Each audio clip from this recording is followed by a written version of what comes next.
Level 1. The ego's unholy trinity. In words we shall cite frequently, A Course in Miracles states, into eternity, where all is one, there crept a tiny mad idea, at which the Son of God remembered not to laugh. In his forgetting did the thought become a serious idea, and possible both. Accomplishment and this insane idea was that God's Son could actually separate from his Creator and Source. In truth, of course, this could never happen, but an illusory dream of the Son's mind it not only could happen, but did happen. This impossibility set into motion a cosmic drama of mythic proportions, consisting of 3 dramatis personae: the ego, the Holy Spirit, and the decision-making Son of God. This trio comprises the split mind, now seemingly separated from the mind of Christ, God's true and undivided Son. The drama unfolds in this way. The mind's decision-maker must choose between 2 mutually exclusive perceptions of the tiny, mad idea. The ego, the Son's belief he is separate from God, speaks to the Son of the glories of separation, individuality, and freedom from the tyrannous yoke of the cruel, authoritarian Creator. The Holy Spirit's response, the Son's memory of his identity as Christ, echoed by Cordelia's in King Lear, is simply to love and be silent. To respond to a lie merely reinforces it, and so the Holy Spirit's gentle smile reflects his principle of atonement. The separation from God never happened. This reflects the principle that governs heaven. Ideas leave, not their source. The idea of God's Son has never left its source in the mind of God. The ego, needless to say, argues the opposite. Ideas do leave their source and have indeed done so. The decision-maker, actually more in the role of judge at this point, is not impressed by the Holy Spirit's response and chooses the ego's perception as truth. This is the beginning of the central and governing principle of the ego's now burgeoning thought system, one or the other. By virtue of choosing the ego separation, the Son effectively chose against the Holy Spirit's atonement, thereby for all intents and purposes silencing his voice of truth beneath the ego's lies. The ego has won this first round, but immediately recognizes a tremendous threat hovering over its newly established horizon. It knows that it owes its existence to the Son's having chosen it. What if the ego now considers to its horror the Son should change his decision?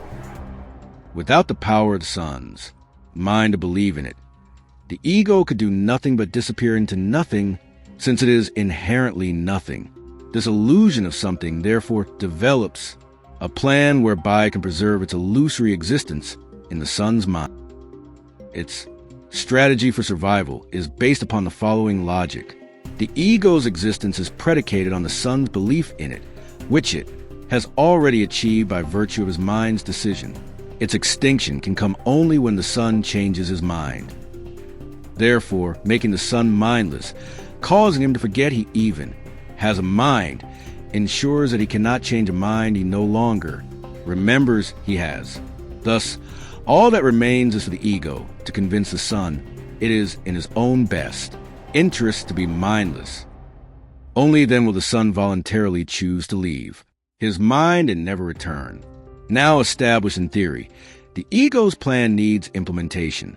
It fleshes out for the Son the meaning of his having chosen against the Holy Spirit. A choice against God and his love that obliterates heaven's unity, sacrificing God so that he would live. The ego names this decision to oppose God's sin. Thus, the separation from God is not a silly dream at all, as maintained by the atonement principle, but a sinful fact that has actually occurred. Nothing less than the Son's taking life from God and investing it in himself. By the murder of the Father and crucifixion of Christ, the Son emerges from this blood-drenched battleground as an individual, separate, unique, and special, the possessor of the life that God now lacks. But at a price for the Son's separation and individual self is forevermore equated with sin. He exists not only as an individual, but a sinful individual. To briefly digress, As our myth progresses, keep in mind that from the point, when the Son's decision-maker chooses for the ego and against the Holy Spirit, he hears only the voice of separation and no longer the voice of atonement. Therefore, hearing only the ego's voice, the Son must perforce believe the ego's voice is God. Its words must be true because there is no other voice that offers a contrasting view. The Son thus knows nothing but what the ego tells him, which alone can explain our collective belief in the ego's insanity. Therefore, when the ego tells the Son he is separated from God and is sinful, this becomes his reality, which leads to the guilt that is the psychological experience of sinfulness.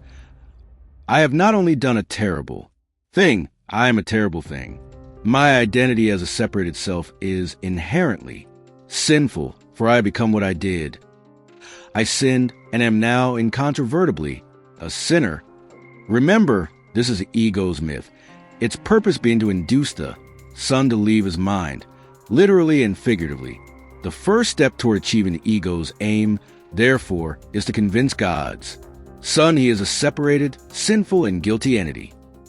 His very existence now proves his sin, because the ego told him he could exist only through the sin of selfishly destroying God. Thus has the Son's self-concept gone from decision maker to separated self to sinful, guilty self, all accepted as gospel, because, again, the ego's is the only voice he hears within his dream of separation. The ego continues to weave its evil magic, telling the Son, despite your murderous sin against your Creator, God was not completely obliterated. In fact, being very much alive, he is vengefully coming for you to take back the life you stole from him. In the Course's words, you have usurped the place of God.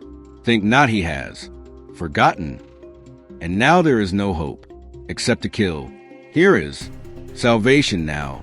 An angry father pursues his guilty son. Kill or be killed, for here alone is choice. Beyond this there is none, for what was done cannot be done without.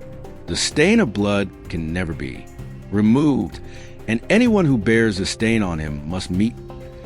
The ego's myth has thus rapidly become a nightmare, totally unreal, but hardly so in our awareness, in which we see the birth of its principle that sin and guilt demand punishment. The Son has sinned against God, witnessed to by his guilt that tells him of the punishment he deserves. Since God is the object of his sin, he becomes the avenging agent of his punishment, which inevitably gives rise to fear.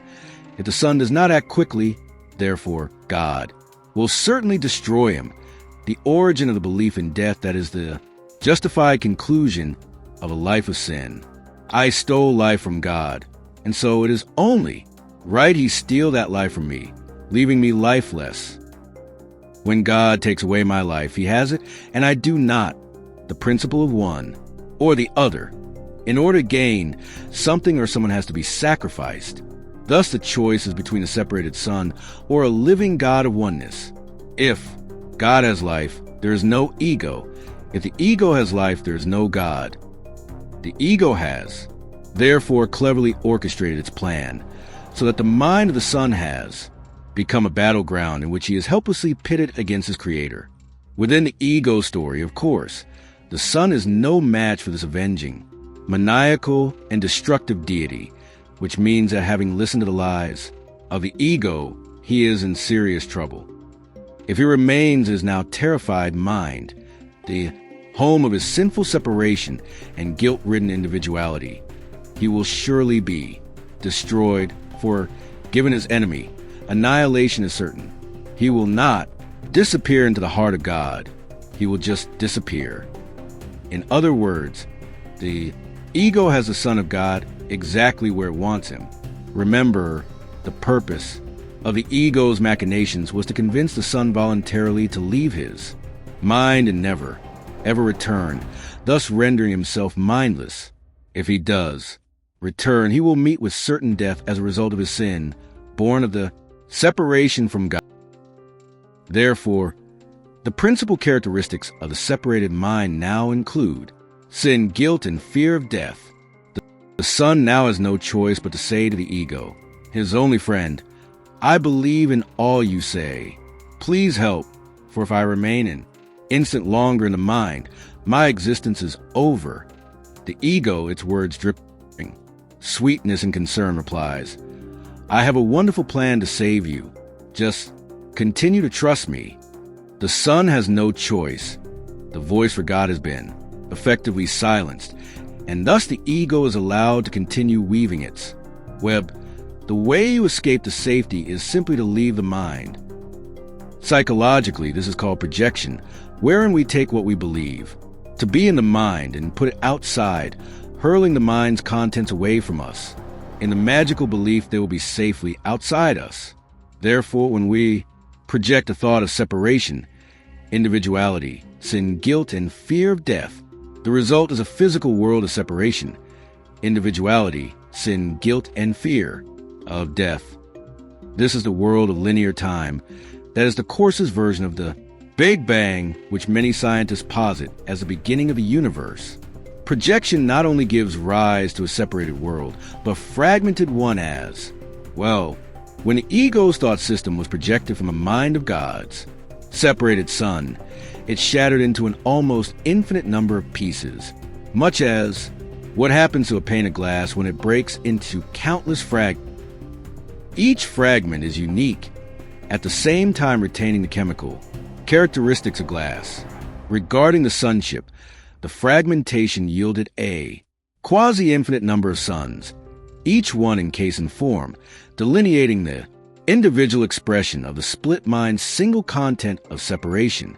Although these forms embrace the totality of the physical universe, animate and inanimate, we shall confine our discussion almost exclusively to the particular form we know as Homo sapiens, the sun self encased in the human body. This leads us into level 2, the two ways of looking at the body and its world.